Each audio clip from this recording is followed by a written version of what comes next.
महाराष्ट्रामध्ये अशा अनाजीपंथीच्या अवलादी निर्माण होत आहेत आणि अशा अवलादींना जिथल्या तिथं ठेचलं गेलं पाहिजे। आज हा राहुल सोलापूरकर म्हणून जो कलाकार आहे तो कलाकार म्हणायचा पण लायकीचा नाहीये। त्या माणसाने आज छत्रपती शिवाजी महाराजांची जी अवहेलना केलेली आहे अशा या प्रवृत्तीला राज्यभरातून जिथल्या तिथे जाऊन ठेचलं पाहिजे।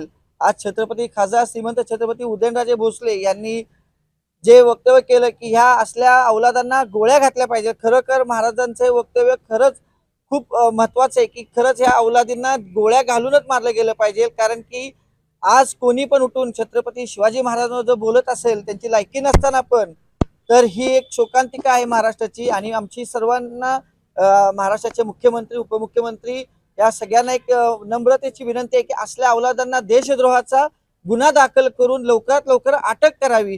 आज भारतीय जनता पार्टी सांस्कृतिक आघाडीच्या वतीने आम्ही ही निवेदन दिलेले आहे। तसंच छत्रपती खासदार उदयनराजे भोसले मित्र समूहाच्या वतीने देखील एक निवेदन देण्यात आलेले साताऱ्यात आणि हा गुन्हा लवकरात लवकर त्यांनी दाखल करावा यासाठी आम्ही आज सातारा सिटी पोलीस स्टेशनला येऊन निवेदन दिलेलं आहे।